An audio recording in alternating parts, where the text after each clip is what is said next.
The Charlie Kirk assassination case has sent shockwaves across the nation, unraveling a web of revelations that have left everyone, from Charlie's family to his supporters and the general public, stunned. The FBI's latest investigation into Tyler Robinson, the accused shooter, has brought forth details that have only deepened the mystery surrounding this high-profile murder.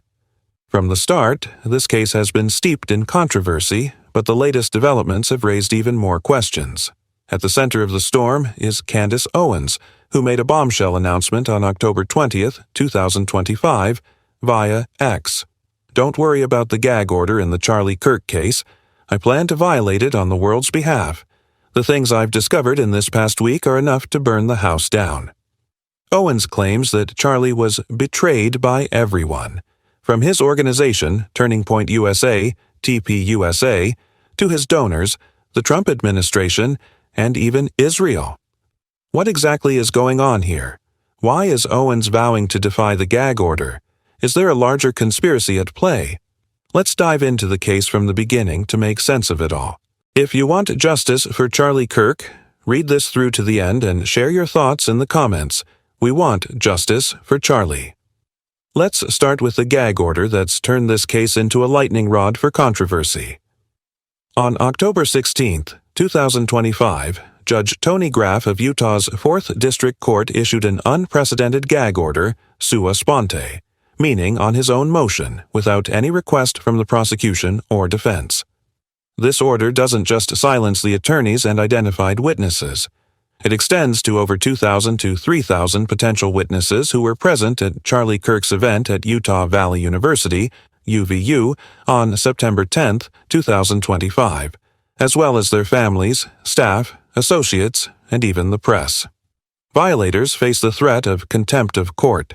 The stated purpose?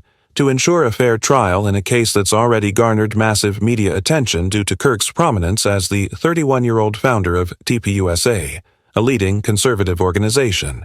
But many are asking, is this gag order really about fairness, or is it a deliberate attempt to suppress the truth? Critics, including comedian and podcaster Jimmy Dore, have called it a sledgehammer on the First Amendment, arguing that it stifles not just witnesses but the public's right to know. The fact that Judge Graff issued it without prompting from either side raises red flags, making it seem like an overreach to some.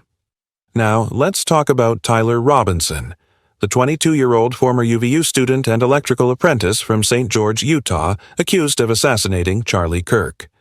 According to the prosecution, Robinson meticulously planned the attack for a week. On September 10, 2025, he allegedly climbed onto the roof of the Lee Victor C. Johnson, LOI, Center at UVU, positioned himself 142 yards from the stage, and fired a single .30-06 bolt-action rifle shot that struck Kirk in the neck, killing him instantly. The FBI's evidence is damning. DNA on the rifle's trigger matches Robinson, and a screwdriver found nearby bore his fingerprints. After the shooting, Robinson reportedly texted his roommate, "Drop what you're doing. Look under my keyboard," where a note was found stating, "I had the opportunity to take out Charlie Kirk, and I took it." The rifle, wrapped in a towel, was left on property owned by Palantir, a tech company with ties to government contracts. Prosecutors say Robinson fled to nearby woods, changed clothes, disassembled and reassembled the rifle, and left it behind. They point to his recent political radicalization, particularly his vocal disdain for Kirk and Donald Trump, as the motive for the crime. She alleges that Kirk confided in her via messages 24 hours before his death, expressing fear for his life. Owens shared alleged screenshots of these chats, though their authenticity remains unverified.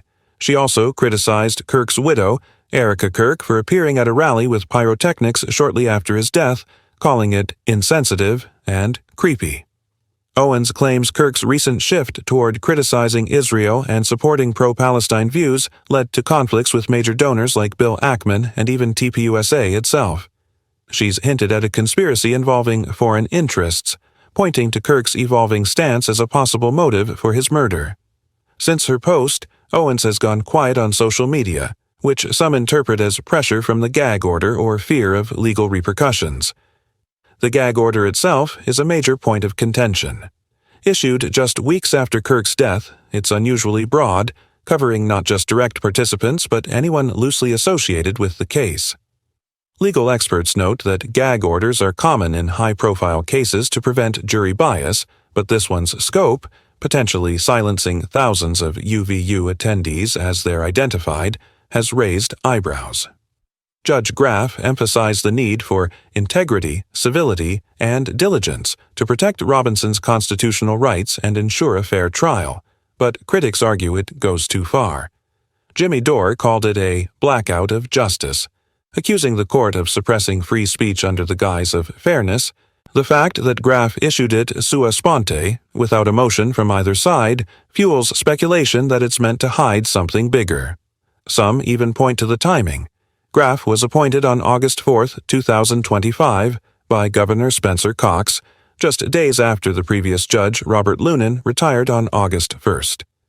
Coincidentally, the same day Graff took the bench, FBI Utah chief was removed by Director Kash Patel, a move that's sparked conspiracy theories about a coordinated cover-up. Adding to the intrigue are unverified reports from alternative media outlets like WLT Report, which claim that Google searches related to the case originated from Israeli and Washington, D.C., IP addresses months before the assassination.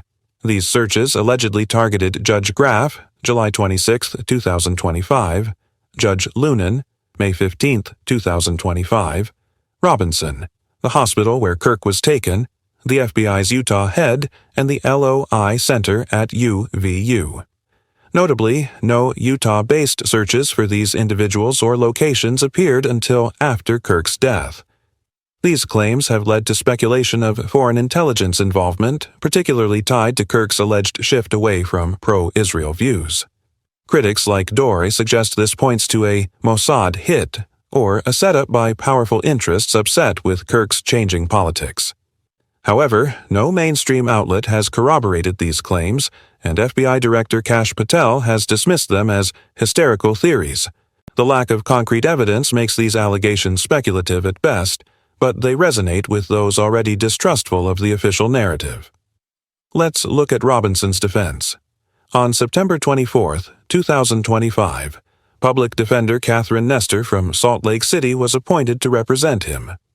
At a brief hearing, Nestor and her team entered their formal appearance, declined to waive Robinson's right to a preliminary hearing, and requested additional time to review the voluminous evidence, which includes forensic reports, witness statements, and digital records. The next hearing is scheduled for October 30, 2025, where Robinson will appear in person.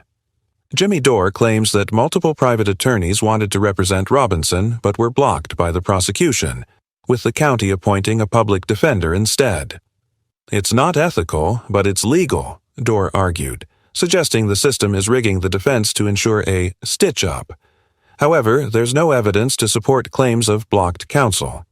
In Utah, indigent defendants like Robinson are routinely assigned public defenders funded by the county, and Nestor is a seasoned attorney with no reported conflicts of interest. Still, the perception of a controlled defense feeds into the narrative of a broader conspiracy. Candace Owens' role remains a lightning rod. Legally, she's not bound by the gag order since she's neither a witness nor an attorney, but the order's vague language about associates of the case could indirectly apply if she's obtaining information from witnesses. Her critics have accused her of grandstanding for attention. Cattard, quoting an analysis, possibly from Grok, argued that Owens' pledge to violate the gag order is rhetorical bravado, since she faces no direct legal constraint. He suggested her claims about Kirk's betrayals risk defamation lawsuits but not contempt of court, dismissing her as crazy and accusing her of chasing clout. Dore, however, sees this as part of a pattern. Anyone who challenges official narratives, like Seth Rich investigators, Russiagate skeptics, or COVID-19 dissenters, is labeled crazy to discredit them. "That's how I know Candace is close to the truth," he said, pointing to her as the only high-profile figure asking tough questions about TPUSA, donors, and the Trump administration's role. The conspiracy theories don't stop there. Some speculate that Kirk's murder was tied to his alleged pivot on Israel, which reportedly strained relationships with key supporters. Alt-media reports claim Kirk met with donor Bill Ackman, who was displeased with his pro-Palestine comments. Others point to TPUSA's internal dynamics, suggesting the organization distanced itself from Kirk as his views shifted. Owens' claim that Kirk was living in a Truman Show, surrounded by betrayers, has struck a chord with those who see the case as a cover-up. The involvement of Palantir, whose property was linked to the crime scene, adds another layer of suspicion due to its ties to intelligence agencies. Yet, the FBI's evidence points to a simpler explanation. Robinson, radicalized online, acted as a lone wolf driven by political hatred. His clean background and sudden extremism fit a pattern seen in other high-profile shootings, where social media echo chambers amplify grievances into violence. The public reaction has been intense. Kirk's death rocked the conservative community, with memorials comparing him to St. Paul for his evangelistic zeal. Some TPUSA staff were fired for celebratory posts about his death, reflecting internal tensions. Meanwhile, the lack of mainstream media scrutiny of the official narrative has fueled distrust. Dorr and his supporters argue that the press has no spine, failing to challenge the FBI or prosecution. They've called for a deep-pocket patriot to fund a legal challenge against the GAG order, which they see as an unconstitutional overreach. The order's scope, potentially gagging thousands of students, families, and journalists, makes it a ripe target for a First Amendment lawsuit, though no such challenge has emerged yet. As the case heads toward the October 30th hearing, the FBI continues to build its case against Robinson, who faces the death penalty if convicted.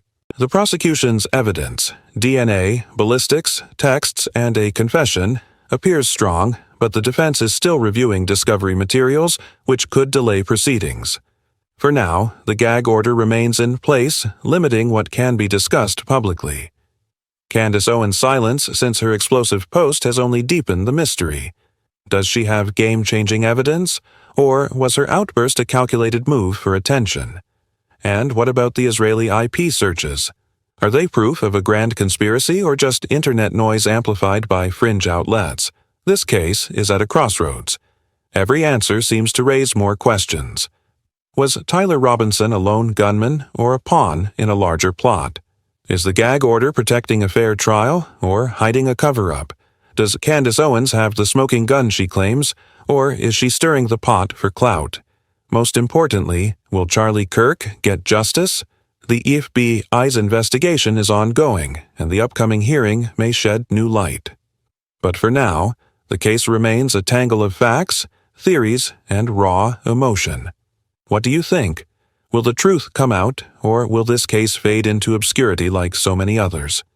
Share your thoughts below, and let's keep the pressure on for justice. Pressure on for justice. Pressure on.